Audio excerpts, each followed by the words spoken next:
Welcome to Co-op Mode, round 134. This is the official video game podcast of Secret Friends Unite.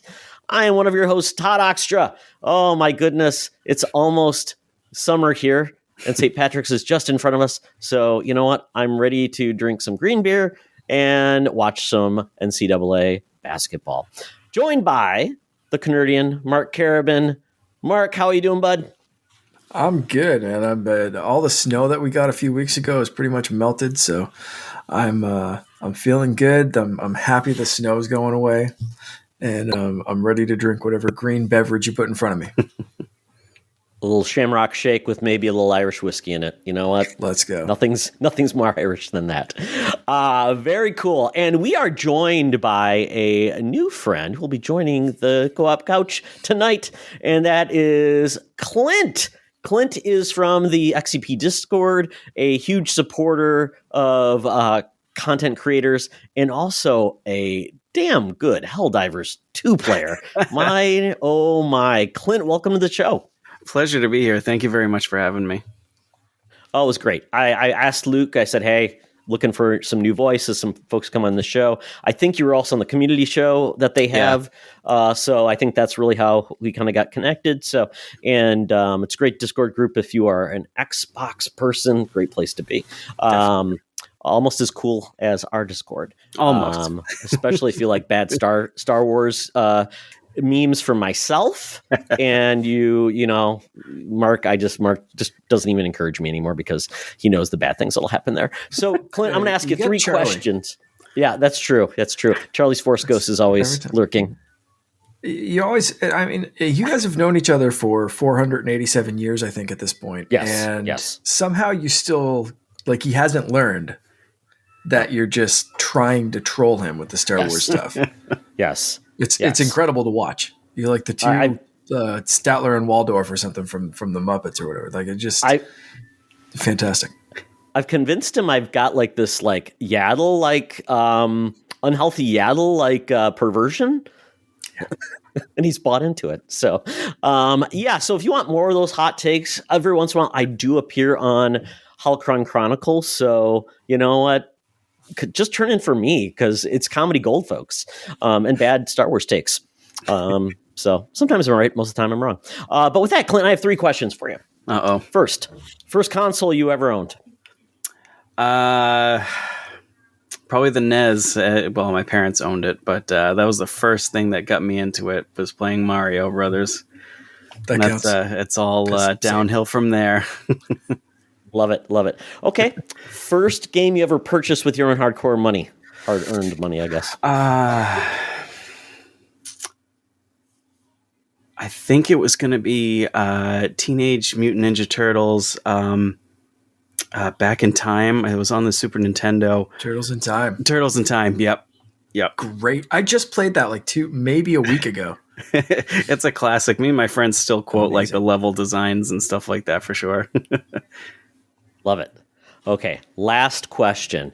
What was the first video game that really said, wow, this is going to be a part of my life forever? Video games. Probably, like, I enjoyed video games for sure all through the NES and stuff, but it was probably, I think it was Dragon Warrior on the NES. It was my first RPG as well. And I just got... I've been addicted to RPGs since then, and then getting sucked into the world of games since then for sure. Oh, that's awesome. I remember that was the first RPG I ever played. Oh, really? Because my neighbor had it, who I used to babysit for. It was, I believe, that was the game that everybody who had Nintendo Power got, because they had 1 million copies and they couldn't get rid of them. It's Dragon Quest and I forgot whatever one in Japan, but it was Dragon Hero, I believe. Dragon Warrior, sorry, in the US. And the greatest mistake ever made in games, I thought wearing a cursed belt was a good idea. And it was not. It didn't lie. Nope. Advertising. Nope. No, it did not. No, it did not. Well, thank you for that. I'm sure this helps people understand who you are a little bit better and the gamer you are today. So with that, Mark, please thank our Patreons. As Todd said, we have to thank our patrons before we really get into the show any more than we already have. So you can head over to patreon.com/secretfriendsunite right now if you want a 7-day free trial to get access to all the stuff, including ad-free episodes, ad-free shows of this and all the other Secret Friends shows. But you can join amazing people like our Friends with Benefits tier, John Sedorf, the Phoenix Sisters Cosplay, Brendan Myers, Matthew Keel, and Corey in HD, as well as our BFF tier, Sean, Stella, and Henry Nias, and Missy Merchant. Again, no ads for patrons. YouTube podcasts, we're on there now because Google Podcasts kind of like did a change-a-roo, and a lot of exclusive fun content. So head on over to patreon.com/secretfriendsunite and check us out there. Throw a buck our way if you can. And if not, we always appreciate, subscribing, liking, sharing, all that kind of fun stuff that's free of charge and just helps us grow. Yeah, we love digital high fives. We love all of those things. So thank you so much for our supporters. So one thing that we love to do that maybe everyone hates, but you know what? It doesn't matter. This is what you pay us for, to make great content like our favorite topic of the show, which is buy, rent, return. My goodness. This week, because we had some bad news about a very anticipated Star Wars game that we were so excited for. About that. Yes. The day that we dropped the episode is the day that this effing game got canceled. And we spent some time talking about it. Like, man. So that game that got canceled, or I guess has been rumored to be canceled now, is the Mandalorian game by Respawn Games. EA, we'll talk about more about kind of some of the bad news, but that getting a game canceled when you're hearing about it and you're so anticipated for it just hurt your soul. Just it's like someone you never even got a chance to meet. It's like, oh, I could have met one of the Beatles and they just passed away. You're like, no, or it's like that movie rumor you heard about, and like, oh, that sounded so cool, like George Miller's Justice League. That was going to be awesome. Never happened. Mm-hmm. So with that, I picked canceled games buy, rent, return this week. I have Retro's rumored Zelda game. Retro Studios, they're a Nintendo studio that is most famous for the Metroid Prime games. Star Wars 1313. This was one of the first games that was rumored to come out and was canceled. There was another one that was Ragtag, I believe it was Amy Hennig's Star Wars game, that was also canceled too, which we're now hearing is, which is a shame. And then also Prey 2. Now, people are like, Prey 2, didn't we get like a second Prey game? This is the Prey game that we were shown a trailer of, where it was basically an intergalactic bounty hunter. It's an amazing trailer. After that trailer, people were like, this looks so awesome. It's so different than the first game, which was a Native American hero who did soul walking, went through doors and things like that. And then we obviously get the later Prey, which is made by, I'm blanking their names. Same people who did Dishonored there. Yes. It's awful. Yes, I'm blanking their names. But the folks who did Dishonored did a Prey game where it was almost like Men in Black, which is kind of cool. But this Prey 2 game looked phenomenal, and we're never getting it. So that makes me sad. But we will always have the trailer. Star Wars 1313, we did get some release footage. Yes, Arcane. Thank you, Mark. Appreciate that. Star Wars 1313, we did get like some released footage of that game, and then Retro Zelda game. The only thing we have is some pictures of what they had kind of done as like concept art. So that's all we've got. So with that, Clint, of these games, what would you buy, what would you rent, and which would you return for the hopes that they would actually be made? I just now heard about the Retro's Zelda game, so I looked into that a little bit before the show here, and it definitely sounded interesting. It sounded different than what most Zelda games were going towards, but I'm a huge Star Wars fan. So back in, what was it, 2005 or something, when 1313 was announced, and I remember, or 2012, I think. I remember watching E3 and that trailer came on, and I was just hype through the roof for that game. It just looked amazing, especially back in that time. So, um, and then Prey 2, yeah, that looked really good as well. I wasn't a huge fan of the first one, but I was, definitely looking forward to after seeing that trailer.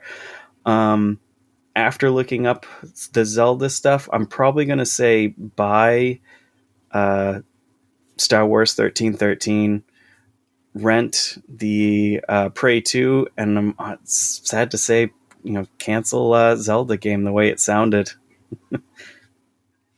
Probably going to get a lot of hate for that. But yeah, Mark's going to like stab you through the internet right now. It's like, what the hell, man? Not a very good first impression. Sorry, Mark. People, I think with my answer too. That's all right. Okay, well, with that, Mark, I will give the few Patreon I'll give their guesses for this, or their selections. Winter Gamer says, buy Zelda because my blood bleeds tunic green and could use a different Zelda. Very true. Rent 1330 because I'm very interested in what it was gonna be, but believe there's a reason the game didn't pull through. And Return Prey because the first one never grabbed my attention to get the game. Yeah, it's a completely different game, different developer, kind of crazy. So all good picks there.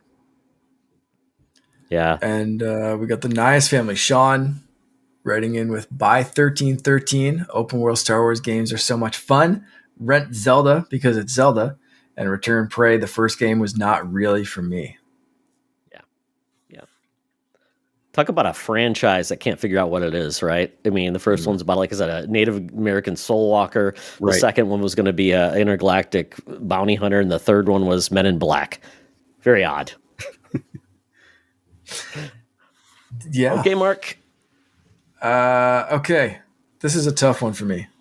Because I love Star Wars and I love Zelda. So it's a tough concept. I also love retro studios. I love the Metroid games, and I look forward to playing Metroid Prime 4 sometime in 2064-ish, I think, at this point.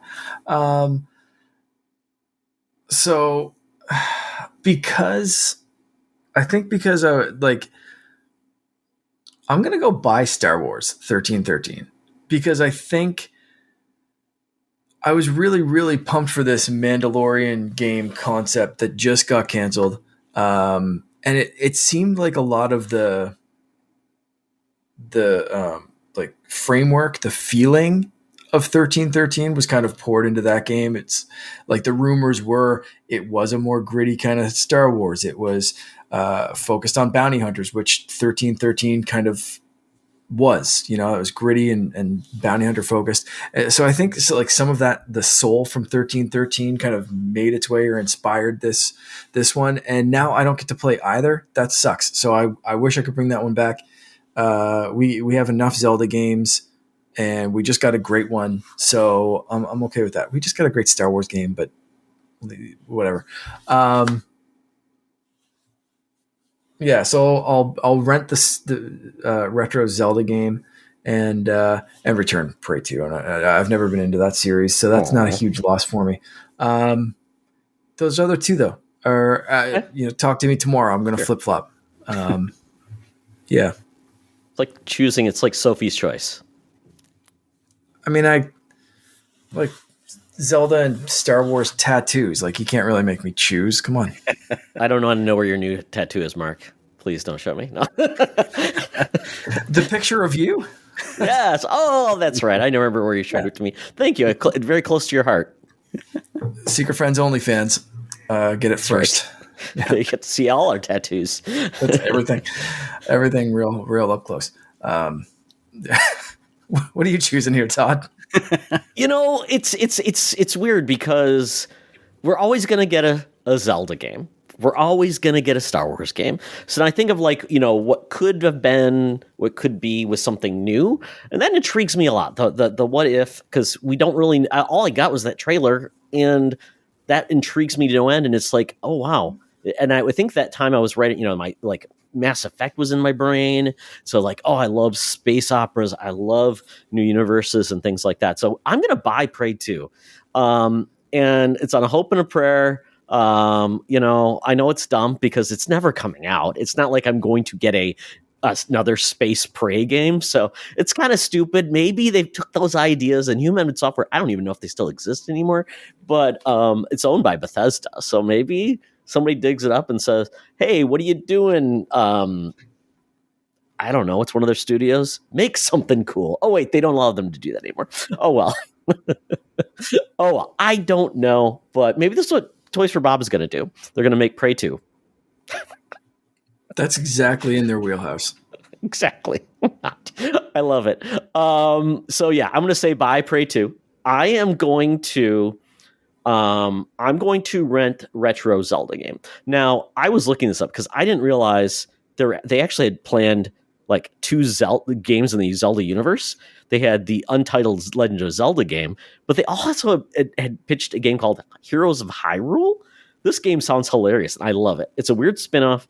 A rejected pitch for Legend of Zelda includes a Goron, Zora, and Rito who set out to rescue Link. I mean, that's crazy. So I think that's fun. It's not, and the other one would involve Sheikah. So that would be another interesting to have like another lead in the series of Zelda. So that's why I would say I would buy rent retro because they don't make a bad game. They make really, really good games, and they've made games that are all over the place. I mean, they could do a Diddy Kong Racing. They could do, let's see, they did a Donkey Kong Country. They do racing. They do, first-person shooter. So I think they could do something really cool in the Zelda vein and maybe give it some new life before we had Breath of the Wild. And then Star Wars 1313, I think ideas of this game are going into some of the other games. I think those ideas are going to be picked from and be put into a new game. So that's why I'm saying, yes, I'll mourn this, but I think we are getting, like even in the Ubisoft game that we're getting, I think there's elements of that in it. So I think like Lucasfilms does now, they pick from the things that have existed that are not canon and bring them in because they sound like cool ideas. So that's where I'm going. So I'm going to return that because I think it's going to come back to us in the future in another form. I respect. Yeah, that all makes sense. Yep.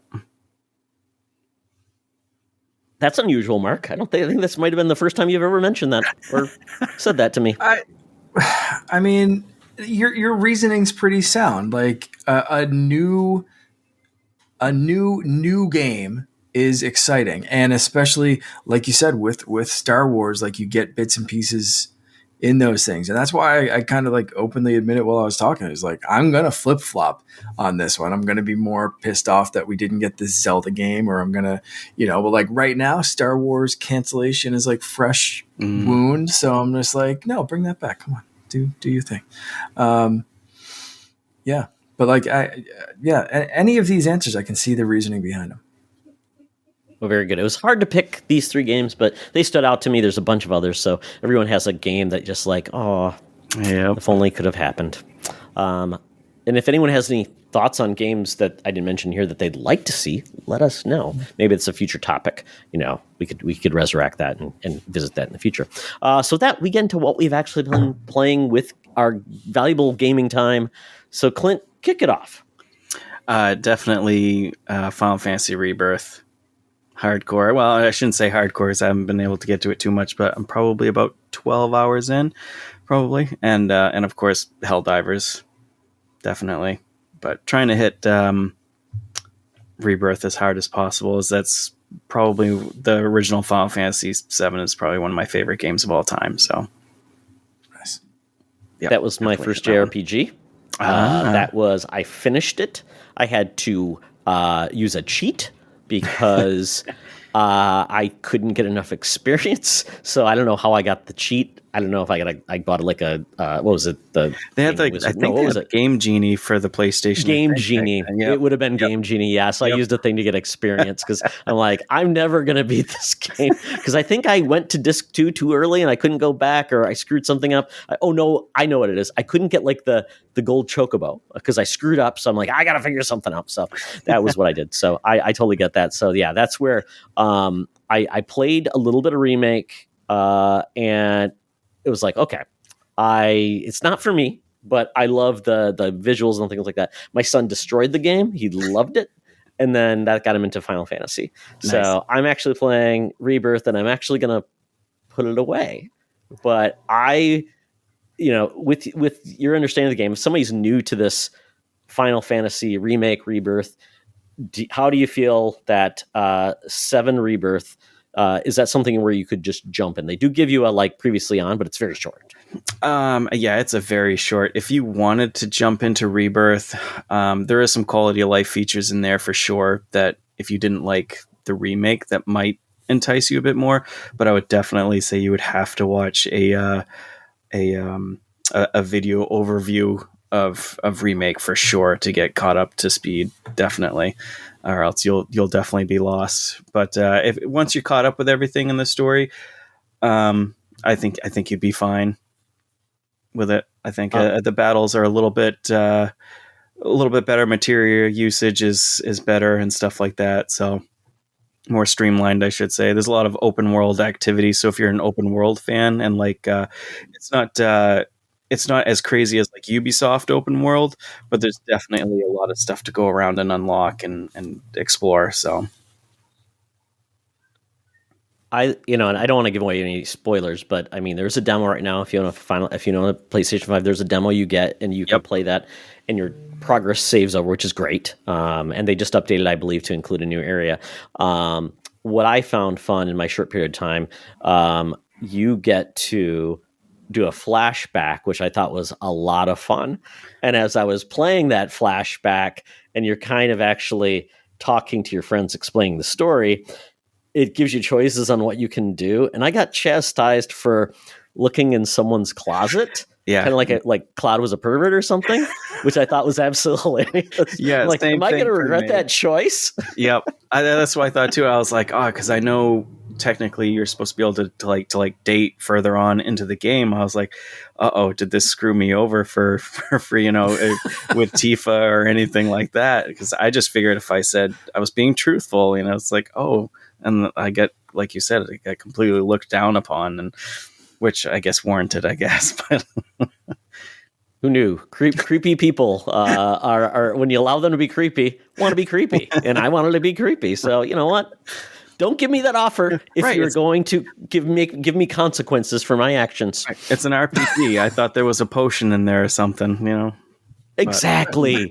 I had fully gentlemanly reasons for going through people's pantries and their cabinets and drawers. Video games had trained you to do that, though. Right? I mean, yes, they have. Look at Link, that's just this like mythical cryptid who bursts into people's houses, smashes all their pots, screams "yeah!"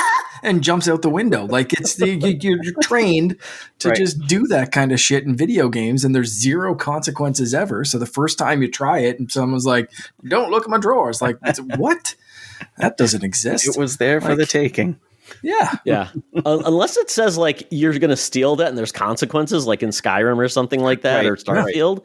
That's about the only time I'm not doing it. And you gotta give some. You'll push it as far as you can because you're like, maybe I won't, and maybe it's okay. Yeah. So hopefully that doesn't come back to bite me later in the game, but we'll see. It might be one of those awkward things you have to get past each other. Right. Yeah. The other thing I like about it is I like the fact that I got to play as a playable character that you never got to play in the games, the Final Fantasy VII series, which was very cool. I don't want to give it away. I mean, obviously it's early, but I like the fact that it's a good mix of changing characters, using potions, action, combat controls, with a lot of cool nods to the old active time battle system, which was cool, but utilizing it for like more real-time combat. Now there is another option of controls. Does that get you back to more of the turn-based style?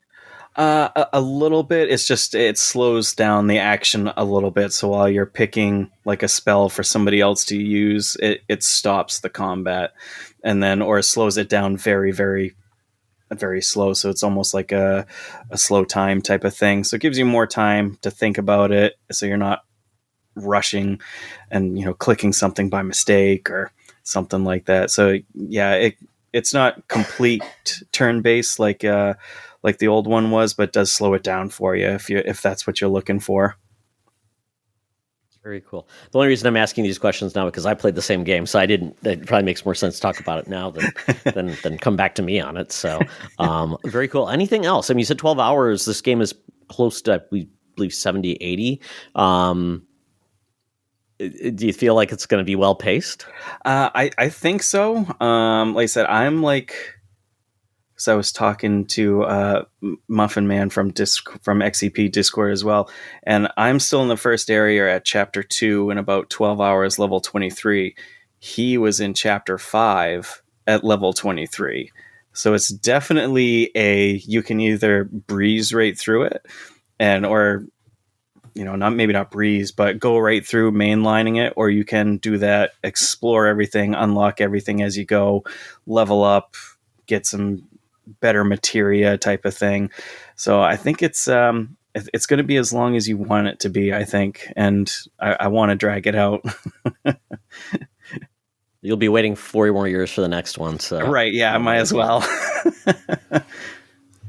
Very cool. And then HellDivers 2, really quick. Last week, I did not get to even. I think I got into the tutorial. I told Mark this. I'm like, the backlogs were so long. It was ridiculous, and I couldn't even get into it. I think you guys had got it maybe the day before we started recording, and Logan had just got in, but you waited. It was like 24-hour wait. So I think, maybe you might have done the tutorial, but then you were like, 2 seconds before we recorded, we finally got into a match. So that bugger's playing it. Logan got on Steam. Really curious. Yep, Logan got on Steam and he was playing right away. And I tell you, this game is so much fun. I played with Clint. I played with Sean Nias. I played with his son. I played with various people from the Discord. I teamed up with Chris from 1H1D, his friend as well. And everybody has been so nice and so helpful. You don't even have to use voice chat because I think it's pretty easy to know what you're going to do. And it's pretty forgiving when I am either dying a lot or I accidentally kill someone with friendly fire. They don't hold a grudge. And it was funny. I think, Clint, you got killed by somebody right when we were about to get on. When I remember playing with you, we were about to get in the transport and they just killed you right away. And like, oh no, we left you behind. Yeah, they called in like a last minute airstrike or something. I had just spawned back in, and I spawned into like the airstrike, which you can't even be mad at. You got to laugh. And that game is definitely just full of laughs. It's just so good. And Mark, there is a nuclear warhead on the battlefield. And you know what Todd decided to do? I shot it at your own team. Oh, you shot it because it's in the ground. So it's like on the ground, and I'm like, wonder what that'll do. Just exactly what a nuclear warhead will do: explode and kill everyone. But it's worth it. I mean, it's worth it. Some people ask permission, and some people go through other people's drawers. Like you play dumb games, you win. There, what else am I supposed to do? Exactly. It's like a button. That's the most American thing you've ever said. Is it's there? What am I supposed to do? Shoot it. Is the most conquer it. Yeah, I mean, it was there. I was gonna shoot it. Come on. That is wow. All right. It's a hell of a game. It's so much fun, and the fact that it's PvE only. And they are evolving the game. There's going to be updates. There's going to be doing some more things. Right now it's bugs and Terminators essentially. And that's hilarious because they are each equally horrible and destructive. And they're apparently, and Clint, you can clarify this if you want to, but apparently there is almost like a DM who checks out hot spots. Yep. Like a person that actually works with the team, and he's actually messing with people. Yep. Yeah, there's he's just like a game master of the board basically, and during what was it? I think it was Malevolent Creek or whatever, when we were supposed to defend against the robots. He tweaked the difficulty up on purpose, so when we were trying to save citizens, they would specifically target the citizens, and we just almost could just barely win ever. And it was just was it? Some of us thought it was a bug. The community thought it was a bug, or it was just too over tweaked. And then come to find out, no, this guy just wanted us to have a bad day, and that's pretty much how it's going to be. Which it makes it pretty cool because you never know what to expect. So it's going to be awesome. Yeah.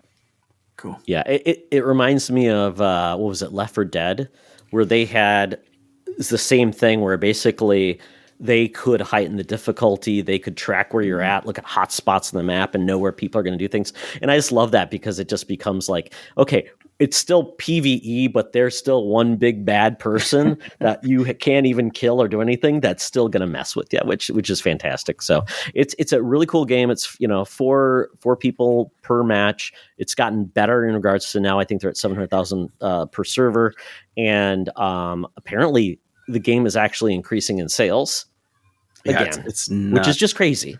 Yeah, Amazing. It is nuts. They had like one. They were showing some stats yesterday. They had one planet, and there's usually like 9 active planets going at once, and one planet had 406,000 players on it. It was just insane. Man. Yep. Man.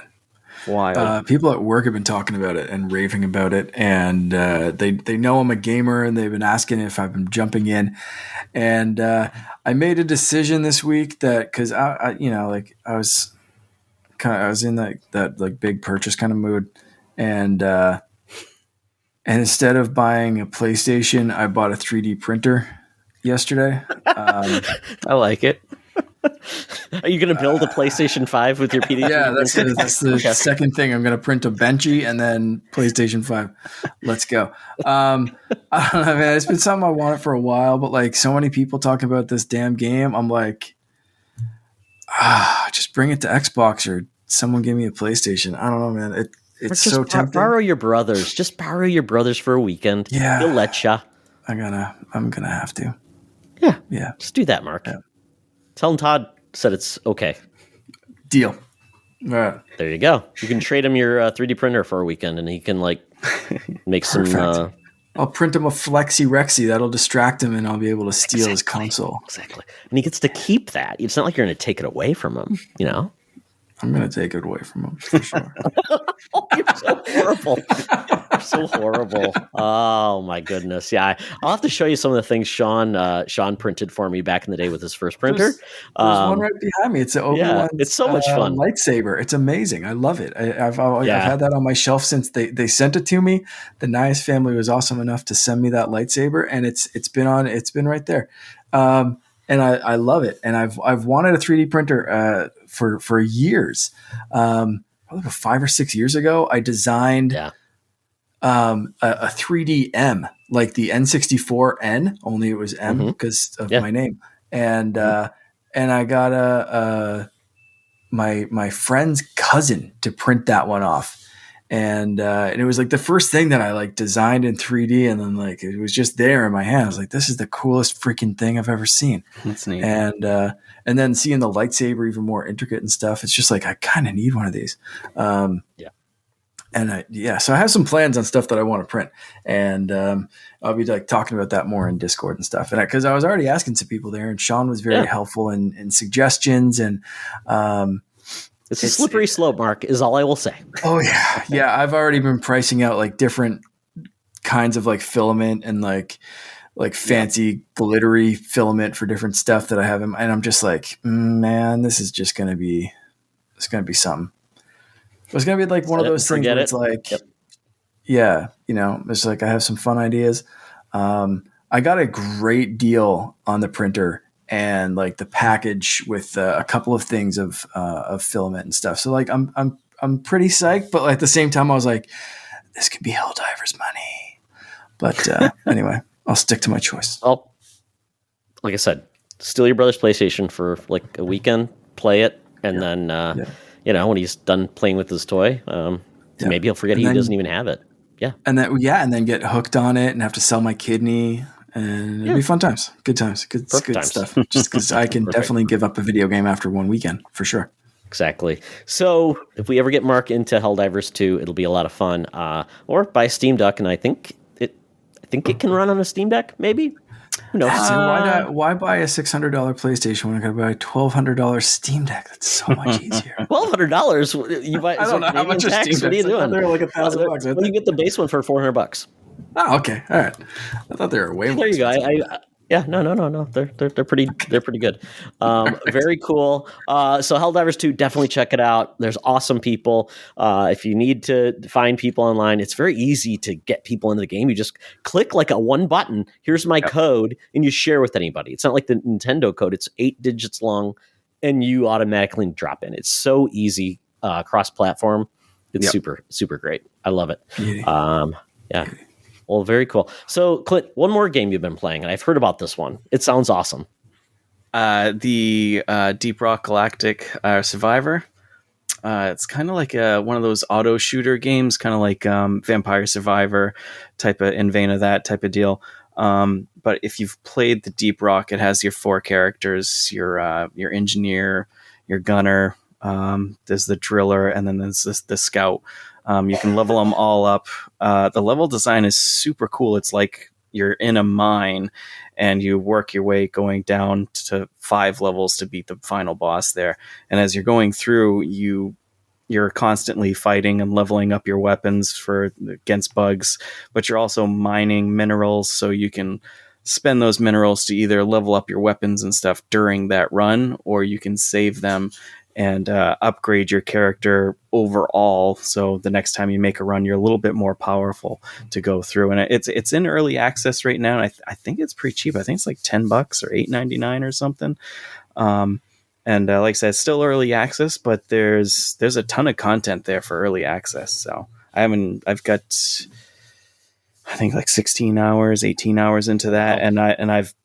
I haven't even touched one of the characters yet or gotten to a few of the modes. So there's definitely a lot of content there for like $10. So, and if you're a fan of auto shooters, the new genre that, Vampire Survivors kind of spawned, basically, it's definitely worth it for sure.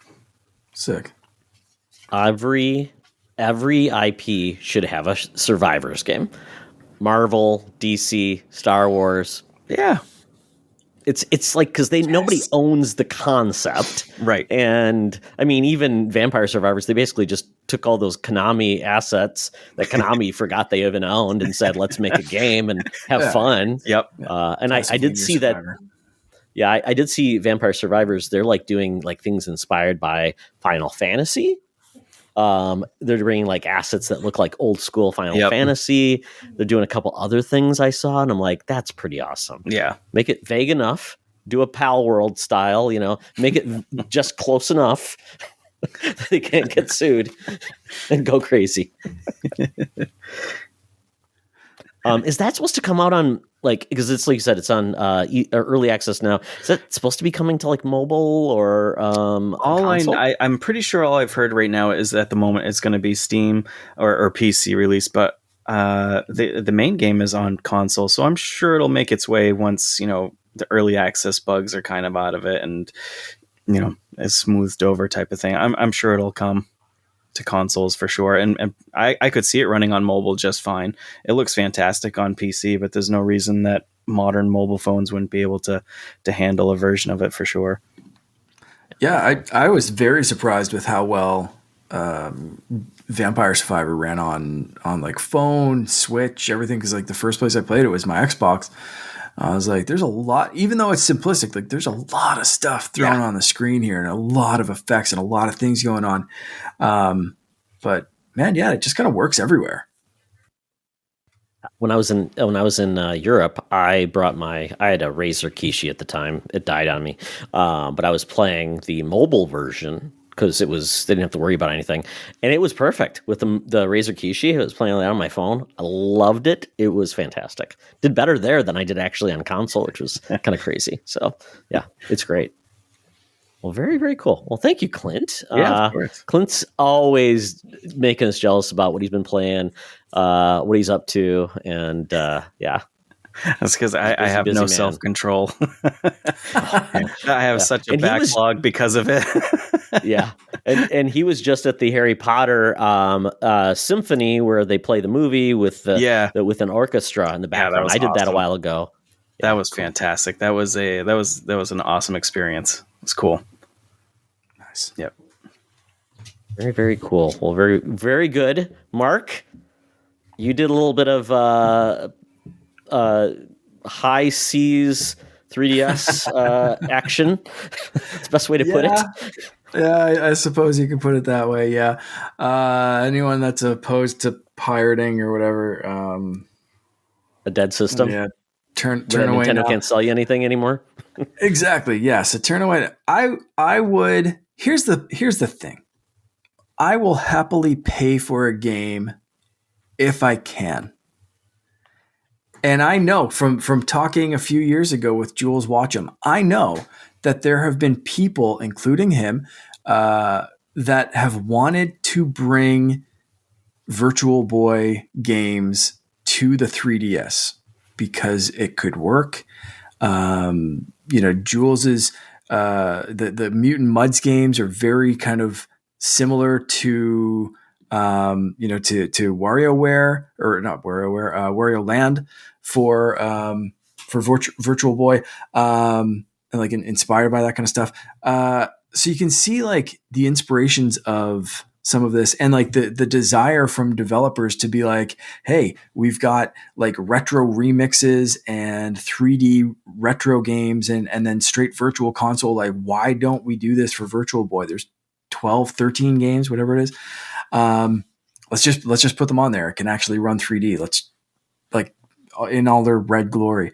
And it never happened until very recently. And someone put Red Viper on the 3DS. Red Viper is a Virtual Boy emulator. And if you have a jailbroken 3DS and the homebrew shop and all that kind of stuff, you can grab this right now. And you can probably find maybe some copies of those 13 Virtual Boy games if you know some Jack Sparrow-esque type people / websites. Not saying that I do or anything, but I've definitely played these games. So put two and two together. Maybe a box of the 3DS games fell off a truck. And Mark just happened to find that box. Definitely fella. I just I was walking through the woods as I do, and I stumbled upon these 13 games in a thumb drive, and I put them in, and it was just like, hey, here you go.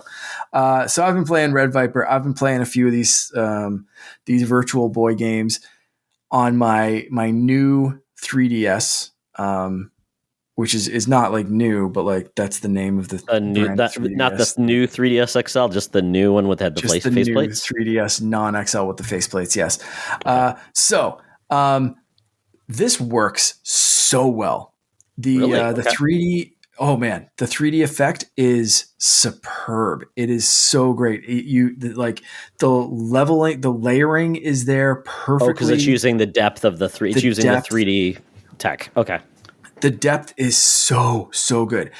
Unlike most 3DS games, there's no slider option on these because these games were built specifically for a console that only had 3D. You needed the depth perception.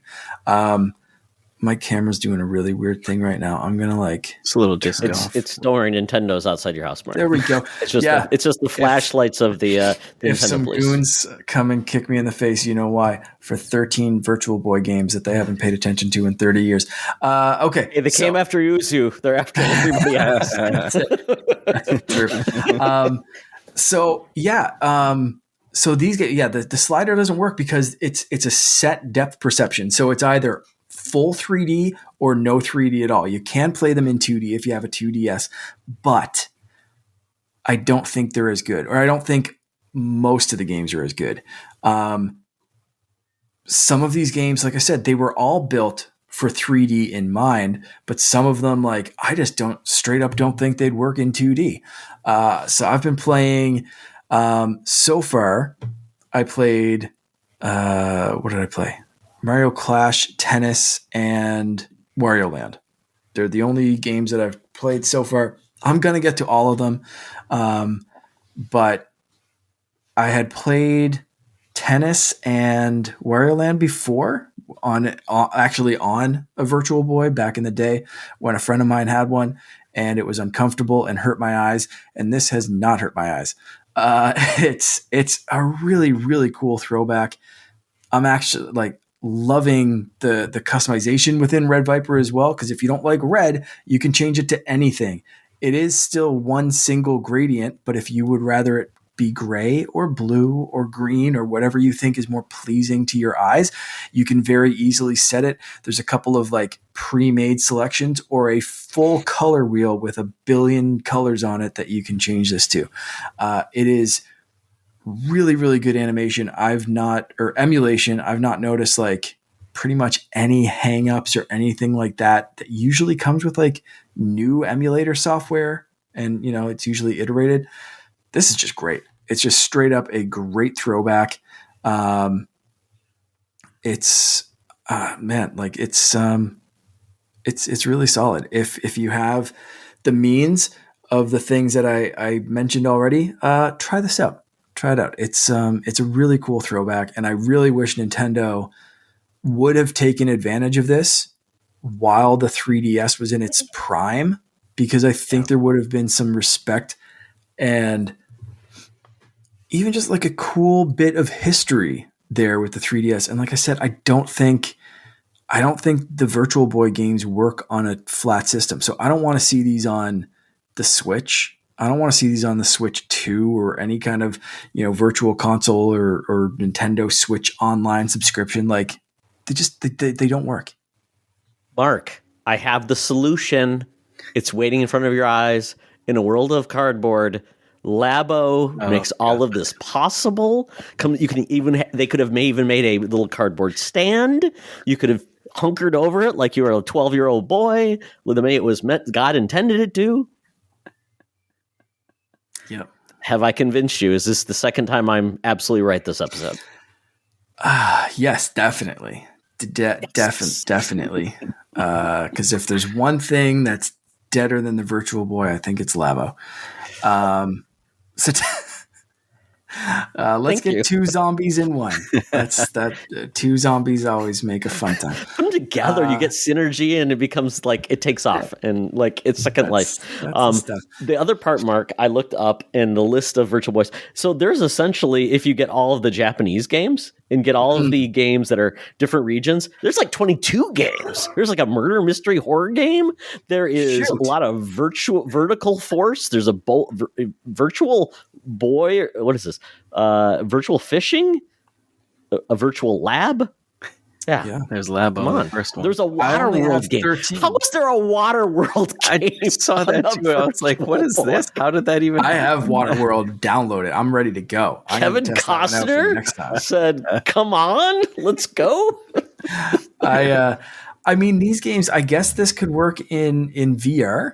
I know you were joking with the Labo thing, but like I could see like this emulator also working on a Quest or something like that. Like, toss Red Viper on a Quest. Why not? But I really think like anyone with a 2DS, try it out if you're really curious, but like don't rush to it, I'd say. Ooh. I wouldn't personally rush to it if I had a 2DS, but with the 3D effect, it's pretty badass. Go check it out. And then the other thing I checked out finally, I've been waiting for a while. I finally just decided to jump in after Pokemon Day, and that's Pokemon Scarlet's The Hidden Treasure of Area Zero DLC. I got the full DLC pack. I'm just kind of starting my way through, I guess the first bit. I forget, was that the Teal Mask or whatever that one's called. It seems fun so far. It's still just as buggy, so don't expect this to fix the game. It's still like, I mean, the core of this game is still a mess, but I'm catching new Pokemon. My son's been helping me give the Pokemon dumb nicknames, and he's really into Pokemon. He's really, I read him like the Pokemon ABC book all the time, including 2 hours ago when I was getting him to bed. So like, he loves it. So it's just fun to be like, hey, here's a bunch of new ones that we can go catch and find for the first time in a long time. And it's really cool to see some of these Pokemon in 3D for the first time that especially like Pokemon that I've overlooked or forgotten about for years. It's neat to be able to catch them and check them out in 3D and all that kind of stuff. Yeah, so that's really all I've been playing. I've been playing a lot of Kirby still. We beat Kirby in the Forgotten Land, the two of us. So it's fun beating games with a 3-year-old. That's an interesting development. I didn't think that would happen this early, but like he kicked the shit out of that game. It was really cool. Nice. I let him play point like he was Kirby for 98% of that game. And I was just a little Waddle Dee with a spear, kind of like trying to keep him out of trouble. Which is like super frustrating. At least give me a Meta Knight. I had like a glorified stick by the end of it. So like he'd have these powered up Kirby abilities and stuff and just be like roasting bad guys. And like he'd be taking off this much health with like one hit or something. And my stupid little spear would still be basically level 1 the whole time. And I'm just chunking them down like tiny little bits at a time. I'm like, all right, man, I'm trying here. You gotta throw me a bone. Like, help me defeat this final boss. He's like running away, like, Dad, he can't hit me. Dad, he can't hit me. I'm like, yeah, please hit him. But it's been fun. It's been great. Please humble my son. No, I meant like Finn had to come as Kirby and like roast a dude because like I'm just like it'd take me 3 years to take him down as Waddle Dee, but Kirby can come in with his dragon fire power and roast him like a marshmallow. Like that game's so good though, man. It's great. Well, you've got an unlimited supply of Kirby games from the back catalog, so don't worry about that, Mark. You'll never run out of Kirby games. Exactly. Yeah. Like the Return to Dreamland Deluxe was that came out on Switch, and that original one was one of Logan's favorites. And Kirby Epic Yarn is fantastic. All of those, was it Cursed Canvas and a lot of fun games. I just downloaded Planet Robobot. That's a good one. Logan loved that 3DS because he saw a YouTube video of that one. And I was like, because we were looking up some YouTube stuff, and he's like, "What's that one?" Because he loves robots and he loves Kirby, so obviously that one was like, "Robot Kirby, hello, how are you going to move past this game?" So I grabbed that one too. Very, very good. Well, you know, it's funny because when the old days used to be if a Kirby game's coming out on a console, it's the death knell of the the system, and yet there is no Kirby game announced for this year. So, that tells you something about what's happening in the world. Well, just because we kind of covered most of my games, I'm still playing Banishers. That's the game decided to focus on. I am really enjoying that game. The combat's a little clunky at times, but I like what they're doing. Definitely, I love the storytelling. These people are very Irish and have a lot of thick accents, young colonials, Mark. So it's great. The guy could be you, Mark. He's got a lot of red, a lot of beard, and a lot of pale Europeanism is in him. So there you go. Handsome fella. But it's a really good game. So I really like this team. Don't Nod with Vampire was their first big entry into like good storytelling plus like some combat versus was it Stranger? Trying to remember what the games they did before. True Colors, decision based with teenagers and typically angst and mixed with choices.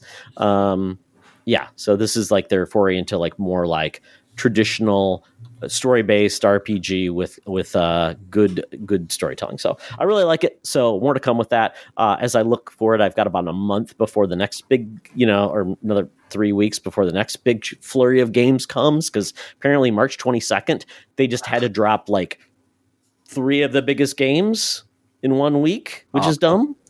Awful. So knock out your games, folks. Yep. Because they're going to keep coming. Don't worry. It's not like April has a lot of releases or May. Why not push them there? I don't know. We'll see.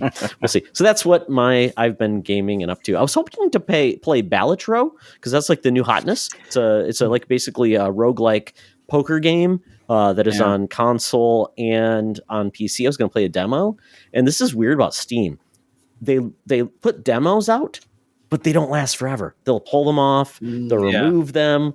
And I was going to play it just to get a feel for it because I heard it had a pretty hearty demo, and it's gone now. So I'm like, people are just pay $15 for it. I'm like, I'm cheap, and right. And if I'm not sure, I need to play a demo. So maybe a new demo will come up. That game looks really cool too. So But I hope it. But I've heard it's going to come to might be coming to mobile too. And for me, that's where the game should be. I like card games on my phone.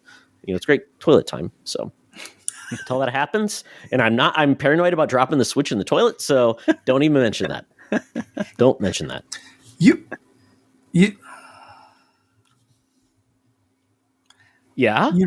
You'd rather drop your phone than a Switch? How cheap is your phone? My phone's waterproof. Oh, okay. All right. Yeah. All right. The Switch is not waterproof. We know that. I'm just saying. All right. Yeah. Okay. I knew what you were getting at, Mark, there for two. I was like, wait a minute. That's a like. Oh, yeah. I'd much rather replace a $1,200 phone than a $300 Switch. I'm sure my phone will survive a toilet drop than my Switch. All right, yeah, that's fair. Yeah, fair and I know I've got another year until another Switch is coming out, so that's a fool's errand right there, Mark. Yeah, Clint, don't judge me. Just bring it in whenever the Switch 2 launches, and then they give you exactly. And then with Yuzu going away, what am I supposed to do? I own the games. Oh, just kidding. So that is it for what we've been gaming. And before we get into the bonus round, here's a wonderful ad about the wonder of Zencastr. Enjoy. Hey, Secret Friends Unite, let me tell you about Zencastr. We use them for our show, and now they're supporting us. Zencastr is now the all-in-one solution making podcasting easy. It's the ultimate web-based podcasting solution. Provides high-quality audio and video podcast production and hosting. With a full suite of professional tools, podcasters can seamlessly record, produce, and publish studio-quality content, all from one dashboard. Being a creator has never been easier.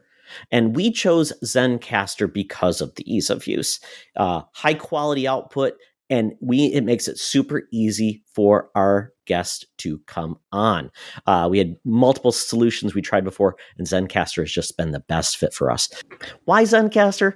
It's now super easy to record a podcast with Zencastr. Log in using your browser and start recording a high-quality podcast right away. Record studio-quality sounds and up to 4K video with your guests. Feel a sense of zen knowing Zencastr's multi-layered backups ensure you always have your recordings in the highest quality, even if the connection is unstable. Have you ever worried what you sound like? Zencastr's post-production process makes you sound buttery smooth. It automatically removes those ums and ahs in your recording. It removes those awkward pauses in conversation too. Set the right podcast loudness and levels while reducing background noise with the click of a button. So if you're interested in making an easy, high-quality podcast just with the click of a browser button, go to zencastr.com/pricing and use my code SFU1. You'll get 30% off your first month of any Zencastr paid plan. I want you to have the same easy experiences I do for all my podcasting and content needs. It's time to share your story. Now back to the show. All right. Well, it's time for the bonus round. And folks, our job here is to not focus on the doom and gloom, but to first tell you about the doom and gloom, and then find the rainbows, the silver lining, the unicorns, the leprechaun's pot of gold. That's what we're here to do this week. So we're going to give you the bad news, but then come up with the good. So with that, 2024 is looking like a rough year. It's not going to be the banner year of releases like we got in 2023. And part of that is because most likely, a lot of the good people that make our games are getting laid off by companies that I don't know why we keep giving them second chances. It's like that girlfriend that's bad for you, and she keeps coming back. Oh, baby, we're going to change this time. And they don't. They don't at all. Sony has laid off, I believe, 900 people. EA has laid off 650 people, I believe, this time. But last year, EA laid off 6% of their workforce. So it's like they didn't learn. And part of the issue is now with these layoffs, we're hearing it's not just people that are being impacted. Obviously, that's the most important part, but it's also the games they are making. Sony closed their London studios.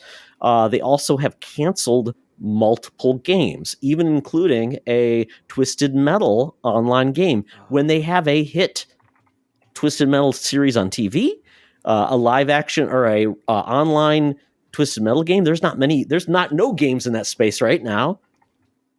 But they canceled that. EA, we already talked about The Mandalorian being canceled, and now they're walking back and they say they want to get out of the licensed game, area of gaming because they say they can't make enough money and they have to pay the rights. And we're also hearing that, but we are hearing that the Black Panther game and the Captain America game are safe, or Iron Man game. And the Black Panther Captain America game is safe. So any comments about that particular part of the gloom? It's been a rough year for sure with the layoffs, it seems, and just when you hear of like the games that have been canceled and stuff, and the fact that they're always touting all these record profits and stuff, but yet we can't keep on, a handful of people. I mean, granted, 800 people is a lot of people, but for a giant company like Sony or EA, that's a handful of people. So it is gloomy, that's for sure, sadly. Mm-hmm. Yeah, I kind of expected this with Microsoft, as much as that sucks.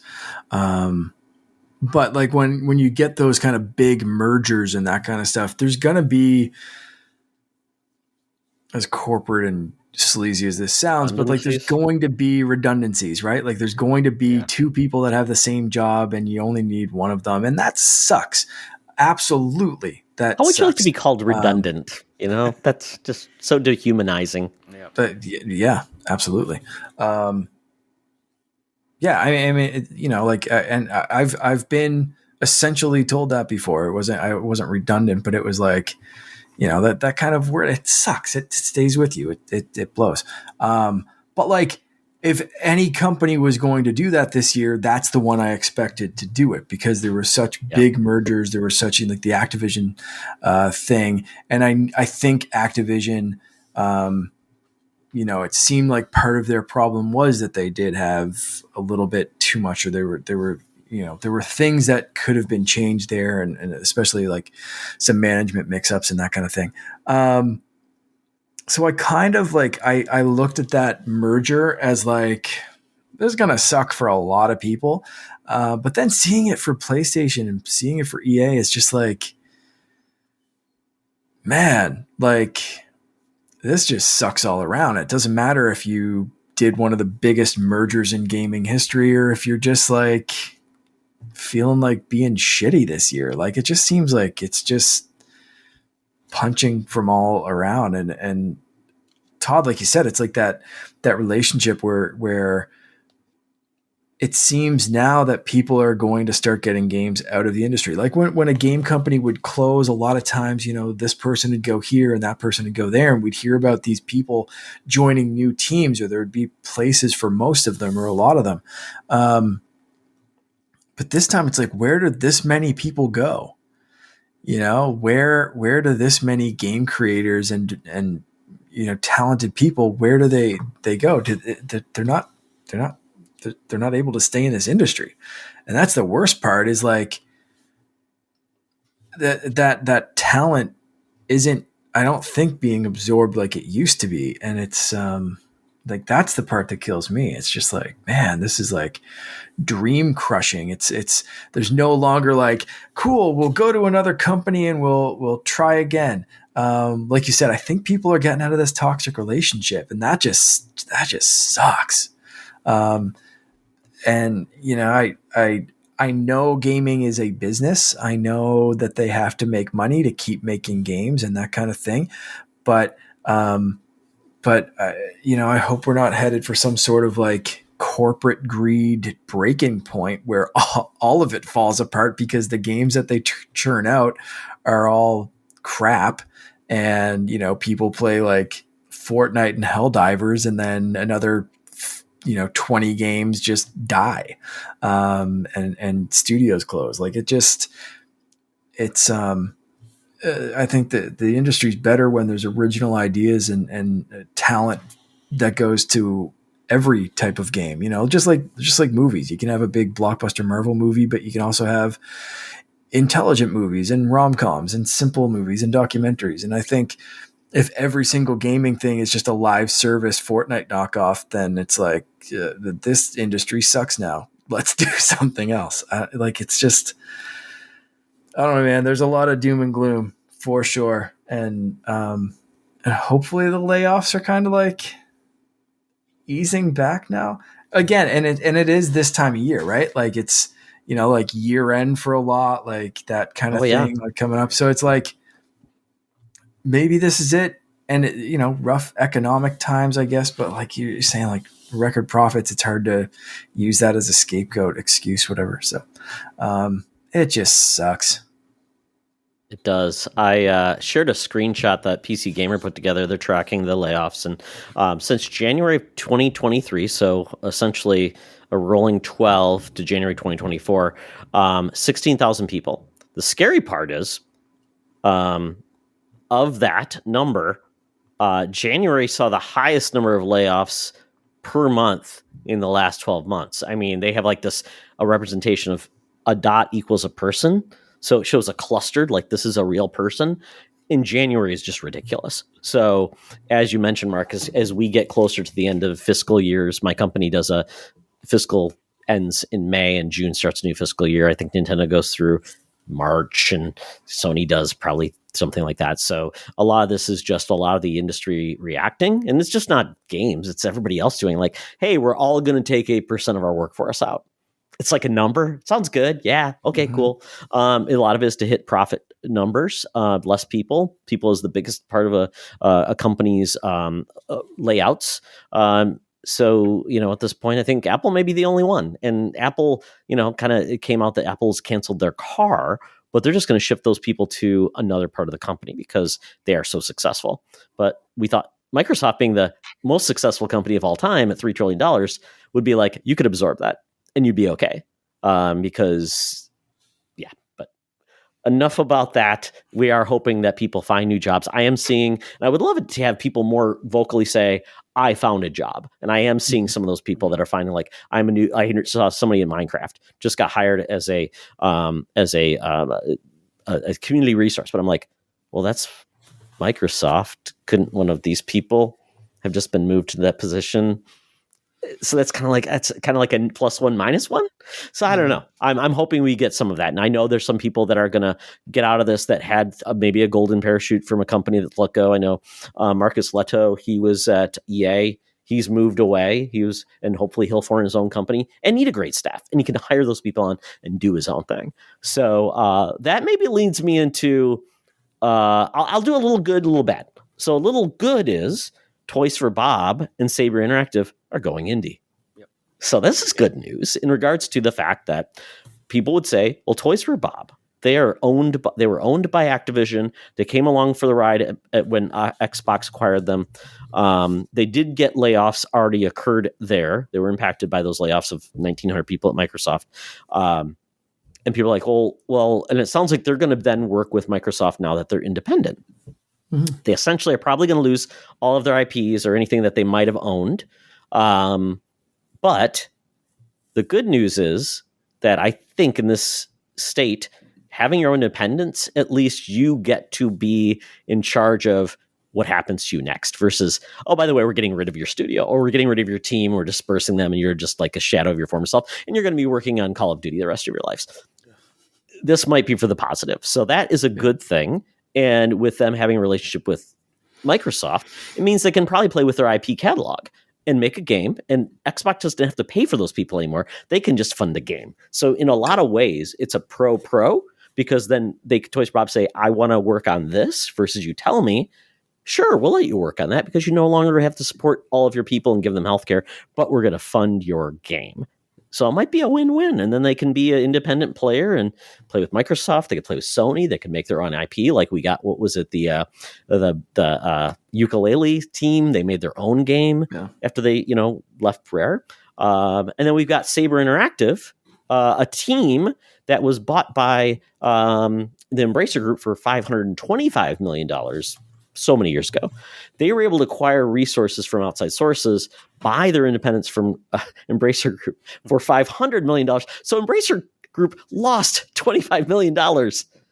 And like, nothing to show for it. So Saber Interactive is going to be indie, and they were the team that was supposed to do the Knights of the Old Republic remake or remaster, reboot, whatever it was going to be. What if Sony says, okay, we'll fund the game. Make that for us, please. They're apparently still working. We already, yeah, and they've got a good relationship with Disney, with Sony and those things. So, I mean, that could be a good thing because Embracer Group was essentially just acting as a third party, acquiring devs, and they had no clue what to do with them. Yeah. And they've really stumbled. So that's the good news. So, I mean, any thoughts on that? Like, I mean... I'm super glad Toys for Bob has gone indie. I think they have some very, very talented people over there. And when they were acquired by Activision, and then Activision back in like 2021, I said, it was like, hey, Toys for Bob is now going to be working on Warzone. I was like, that is such a waste. Like, I liked Warzone back then, but I was like, it is such a waste of talent there. So when the buyout from Microsoft was happening, that was the first thing I thought of. I was like, maybe Toys for Bob can actually do their own thing or make a game that they're qualified for. So I'm pretty excited about that, and as well as Saber Interactive just getting away from Embracer. Anybody getting away from Embracer, I'm happy about at this point in time. Mm. Yeah, for sure. And I'm trying to think. I'm just trying to think of what else Saber Interactive has made to give me an idea of what type of games they could make beyond the Knights of the Old Republic. I'll look that up and you talk. Yeah, I was gonna say, like, basically just mirror what you said about Toys for Bob. Like, they were such, and like Call of Duty is Call of Duty. It's one of the top games in the world for a reason. They're always entertaining, but yeah, you're so right. Like, putting that team specifically who do such great innovative games. They wanted to do something different with Skylanders and Toys to Life, and just that kind of creativity being like a backup team for Call of Duty was just like harrowing at the time, especially as a big Skylanders fan. So yeah, I hope whether Microsoft lets them deal something with Skylanders or tackle something again with Crash or any other fun IP, give them Banjo, give them this, give them whatever it is. Like, there's some fun stuff that they can do there. Or nobody's doing Toys to Life. Like, take Skylanders, rebrand it, get rid of Spyro, arguably one of the least interesting Skylanders designs, and just do something cool.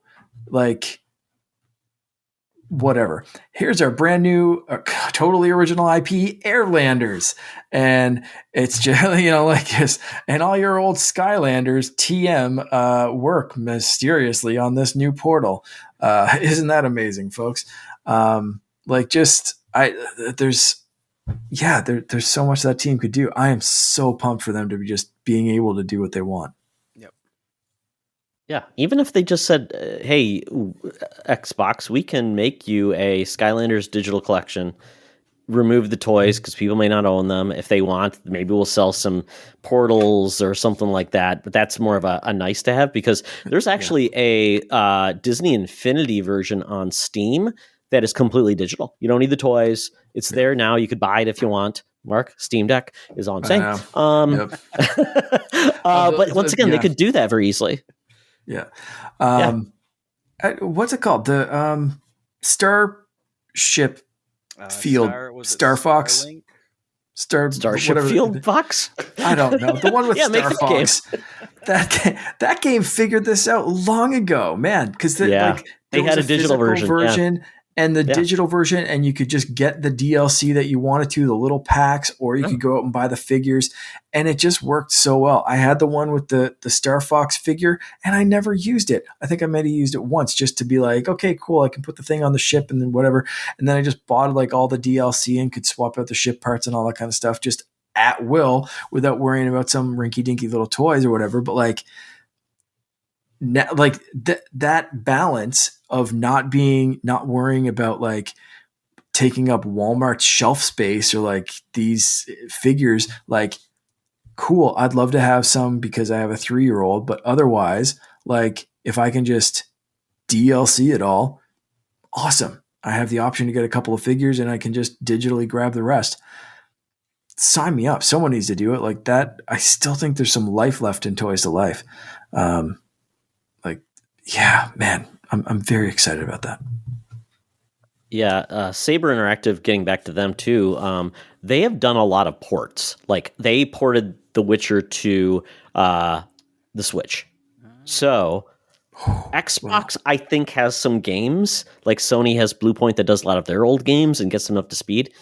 Xbox could work with them and say, hey, you are going to work with us on getting all of our old Fallout games in, up Fallout 3. It's going to be fantastic. It's going to be awesome. You're going to get us New Vegas, not just like the up-resed version. You're going to get us hey, this is the remake, and it's going to be for everybody because that's a 360 game and it shows its age. So, and they could also make their own games. They've done a lot of different games that are out there.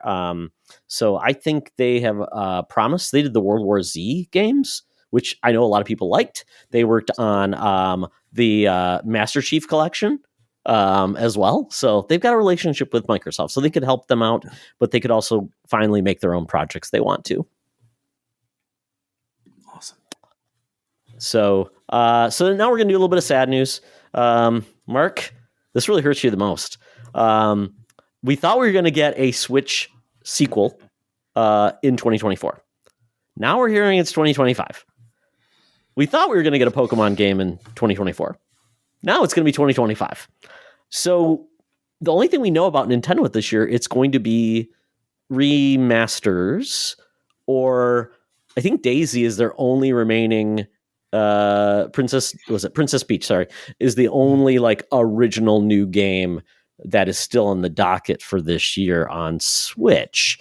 And if we know there's a new system coming out next year, I'm assuming we aren't going to get like any huge big titles, because they want to have those for launch. So with all of that, Switch was supposed to be like Nintendo was supposed to be like the light of hope. It was going to be the one that saved us as everything was burning around us. So with that, what do you think? I mean, we don't really know what's in Nintendo's back pocket at this point. Surprisingly, I'm super happy about all of this. And there's a couple of specific reasons. Of course, I wish I had a shiny new Pokemon game to play this holiday. Of course, I wish that I could celebrate, because today, I think, or yesterday was 7 years since the Switch launched, right? So exactly like 7 years, close to the day. Because the like memory picture today from 7 years on my phone was me giving the Switch that I found, because I had ordered one and the shipment got delayed. So I found one. I was going to return the one that I ordered once it eventually arrived like the week after. So I found one and then found that there was a kid who had saved up for like a year or two and didn't get one. So I was like, damn it. And I gave the kid the Switch instead of keeping it to myself. And so I remember that, and the memory came up of me like handing this kid the Switch and stuff. And I was just like, yeah, okay. So like Switch 2 can come along at any point now, because like I remembered that like excitement, that hype 7 years ago. However, I also obviously remember that it was hard to get, that supply issues were real, that not pirates, scalpers and stuff that like would set out with bots and stuff. That sucks. So if the Nintendo, if Switch 2 is being delayed into 2025, I'm hoping that those supply issues aren't a thing. I'm hoping that they ramp up production. I'm hoping that this thing is everywhere and that they know what they're doing and they're delaying it for a reason. And if Pokemon is the same kind of thing and they're waiting to launch in 25, they're waiting to make this thing more polished than the turd that was one of my favorite games when it came out, Scarlet and Violet. I love the game for Pokemon. I don't love the game for the 2 frames a second performance that I experienced last night. Yes, shine that turd. Shine it all you want. take some extra time, take an extra year, and please make that the shiniest poop in the whole damn land. That is, so like these things, yeah, they kind of suck, but like at the same time, bring them on. Because we like, I would rather everything go right than everything just be like, you can't find Switch 2. 6 people have it and they're running a really, really crappy Pokemon game. That's no fun for anyone. No. Clint, I mean, with Nintendo not here to save the day, what do you think? I mean, do you think Nintendo will still have a good 2024, or does this just feel like it's perfect time for the swan song? People will still buy games, and they'll buy Switches for the holiday. Yeah, as popular as the Switch is, I don't think it's going away anytime soon. And as Mark said, I think they could have released it this year, but I think it's going to be product that they want to make sure it gets out there and into enough people's hands, because just the most recent releases of the PS5 and Series X, it was, when they first came out, it was near impossible to get it, and it was like a downer that you couldn't get a console that you wanted to play games on and stuff. So and as popular as the Switch is, that's gonna sell like absolute hotcakes. So hopefully they have something in plan for it to be able to get distributed well. And when they were showing off they had the Pokemon event, and they just showed like a CGI basically, or movie of the new Pokemon that was coming, and they were like, 2025, they're pretty much cemented in stone, to me anyways, that we weren't going to see the Switch 2 until then. Yeah. I think we'll still have a strong year for sure, though. Yeah. It also gives us some hype. Like, Nintendo can drop the news that Switch 2 is coming out at any point and just say, look, we know like this holiday season is going to be great with Princess Peach and with this remake and that thing. And we're going to come out, because Nintendo's going to drop some surprises on us in the summer. That's going to be like, this is the holiday game. Enjoy it, suckers. Because Mario Wonder was amazing. And that was, Mario Wonder dropped. Yeah. We that was like announced 3 hours like 3 months later. It dropped. So it was just, like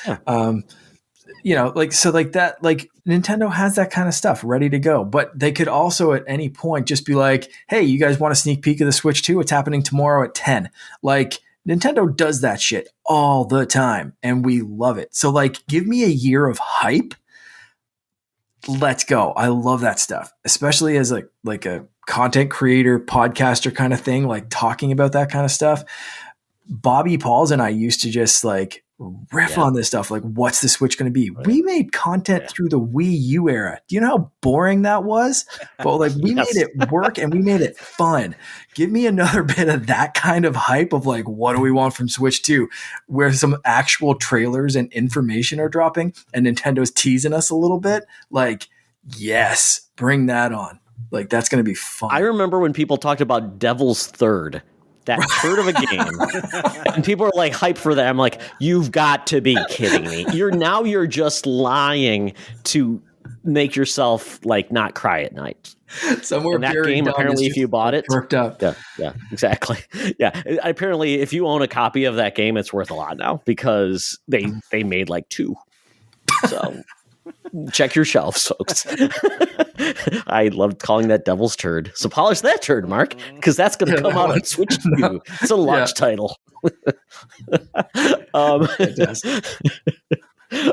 So yeah, I mean, I think that is a good, because if it came out in the holiday is the worst time for a system to come out because it is very lean to get and people are sad and you only get like a couple of games on the system and it's just like it's worse. So I loved the Switch playbook coming out in March where you got the early adopters, the must-haves, and by the time the holiday came around, their supply chain was pretty much set. They had a lot of good games ready to go, and then they could do a big holiday game. And like nobody was the worst space for it. And quite honestly, the people that are going to still buy a holiday this fall or December or whatever, I don't think they know that if a Switch 2 exists, they aren't going to know anyways. So it's like, I think anybody's going to buy a Switch is just going to buy a Switch for Tim because it's $200, Switch Lite or whatever. So, and it has Mario Kart once again in the bundle. and they'll buy it because Timmy needs one, and mom and dad knows about Switch. So I think there's nothing to worry about this. I think it also allows them to put out some games that are smaller, satisfy the hardcore. I heard there is a Fire Emblem game that is just done, and they're just gonna release it whenever, and that's exactly what they're gonna do. When there's a lull, put a game out, and it's just enough. And they'll be okay. It's year 7 of the damn Switch. I mean, if anybody was expecting it to be like a juggernaut again, it's okay. And Nintendo makes more money, and I think they are going to surprise us and give us something to get excited about. Hopefully, they don't make us wait too long, because we'd love to hear it like this summer. That'd be great to hear about it, and launch it in March. So that'd be fantastic. So yeah, hopefully some good news there. So what I'm going to say at this point, because I've kind of checked off most of the news parts, but lastly, as we wrap up this segment, I think the thing to look forward to this time is I think we're going to see less games overlooked and overshadowed, which is great. There is a lot of games coming, a lot of good stuff, and I think last year a lot of games got stepped over, like Bodies, because the biggest thing was out there, and it was going to take you 100 hours to play Starfield. It was going to take you this long to play that game. So I think that is the positive. I think other games will be surprise darlings. We already had Prince of Persia that launched this year that I don't want to get forgotten. I want that game to do well. I love that game. We've had great fighters this year. I know Sony won't have a big first party game this year, but they do have a lot of third party exclusives that look pretty cool. So other games are getting to shine this year that are awesome. And then you know what? Microsoft is in such a good spot because they have at least 4 titles plus Call of Duty that's launching this year. So they should have the best year ever because they don't have to worry about competing really with Nintendo or PlayStation this year with their big guns. So I think there's some positives here, especially if you own Game Pass. You're going to have a great year. If you own PC, you'll get to play some PlayStation games because I'm guessing those old games will get released on PlayStation or on PC, which will be great. And, people won't be pirating Switch anymore because Yuzu shut down. So if they actually buy some games. Exactly. So that's what I'm hoping is the positive as we look at this. Games get to shine. And, we're going to have some darlings that we never thought were going to be the biggest thing in the world and really make us happy. And that's where I'm really excited for this year. Clint, do you have a bright spot or a rainbow for 2024? I think honestly, it's like the indie studios shining this year so far. Like Pal World came out of nowhere, 10-man group, and sold millions upon millions of copies. And then HellDivers 2 came along. Their first game saw, I think it was like 7,000 concurrent players. So they weren't expecting to have almost 1 million concurrent with PlayStation involved. So it's just cool to see indie games kind of taking a light at this time, especially with HellDivers 2 with their live service. Their monetization is perfect with what they have on there. They've got a free battle pass, which if you complete has enough currency that you've earned in it to buy the premium battle pass. So you technically, if you just play the game, you get everything. You can buy it separately if you want to make it quicker.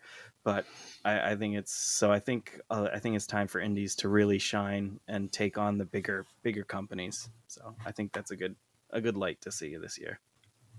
Yeah, nice. Balatro, the card game, that thing's selling like hotcakes, and it got my attention. So I think that's the fun part. And, I think Mark is just happy that he can now finally play Teleboxer on his 3DS. Exactly. That's the bonus. That's the silver lining for me. Mine's exactly what I said. That hype train for 2025. Not just from Nintendo, but for all the stuff that could come up. But for me, it is largely, Nintendo and Pokemon and something new coming, new hardware, new kind of like refreshed interest in Nintendo and what they can do. That excites me. That's always a fun thing to talk about. And I hope we get some teases this year and trailers and that kind of stuff. Exactly like the Switch launch where they drop a trailer and it's like, here we go. Everyone else, do your holiday thing, but like, whatever, late November, December, whatever it is, it's like, we've got something coming. Here's a trailer. Yeah, it's an exciting time. Yeah, I am excited for the next year coming up. Cue that Imagine Dragons song, show the trailer of the next Switch. It's going to be fantastic. And we're going to have a lot of shows. Hopefully this is a better year for all our shows. And, you think our wallets need a rest a little bit too. Yeah. And hopefully our services that we pay for will get fully utilized. Whether you stream, wherever you go. So I think this is going to be a very interesting year after the crazy year of 2023, and hopefully maybe even getting back into your library and said, hey, I meant to get back to that game. Like my Cyberpunk. I need to finish Cyberpunk 27. That game I need to finish. So, I need time. I need to try out Baldur's Gate 3 because I've got it. Never really got into it. So... Yeah. Man, Finn and I beating Kirby was the first time I beat Kirby. Like, that's the first time I finished the final boss in that game. Was like Finn and I playing it the other day, and just like, that was an amazing game. And I finally got back to it with my 3-year-old. Like, that's crazy. That's awesome.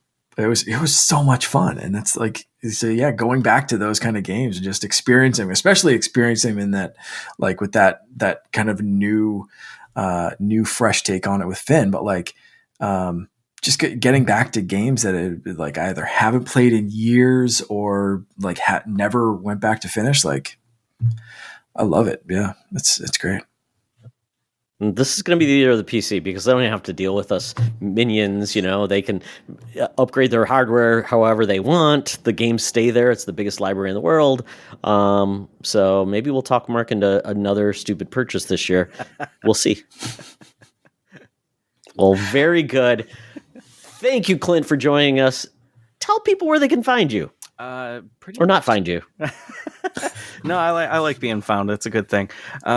Basically, pretty much just on Threads mainly. You can find me at Ryuketsu2043 over there. Update it with game content and what I'm playing and stuff. And other than that, over at the XEP Discord too, causing havoc over there. So. But it's been a pleasure to be here. So thank you very much. It's been great. Yeah, we need more people like Clint in the world who are more than happy to help people play the games they love, support them, not mock them when they're bad like I am, and kill people by accident. It's half the fun of HellDivers, so no worries. Thank you so much for being on. And it's funny, folks. I said, hey, Clint, you want to join us one of these weeks? And he's like, you free tonight?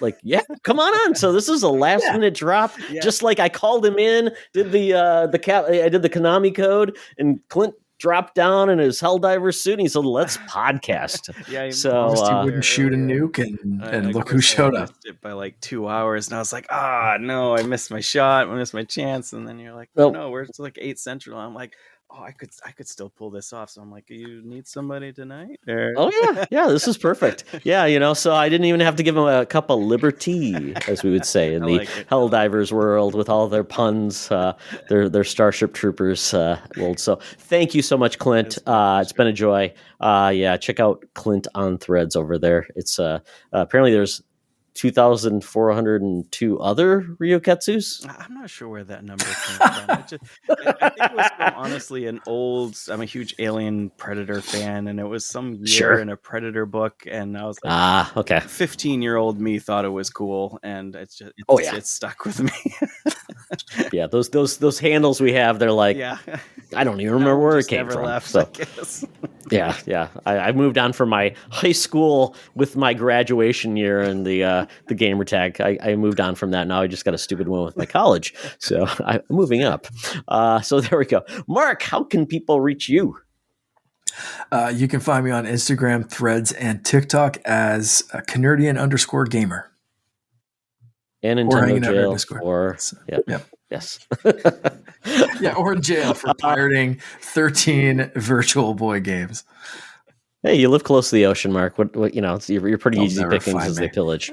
Yeah, exactly. Yeah. So, and you can follow me on Threads at Toxtra, at Secret Friends Unite, and the same things on Twitter as well, except it's Secret Friends U because they only let me have like 8 characters. So screw you, Elon. So that is it for this week's co-op mode, folks. Thanks for joining us in the world of video games. We try to have fun, try to play games, and remember, folks, it's always better to game together. This podcast is part of the Secret Friends Unite podcasting network. Visit secretfriendsunite.com for more great shows, articles, news, reviews, and more. Secret Friends Unite podcasts are available on Apple, Google, Spotify, and other podcast services around the world. If you'd like to be part of the conversation, you can join us on Facebook or our new Discord server, or follow at Secret Friends U on Twitter. Please subscribe to Secret Friends Unite on YouTube and visit our merch store at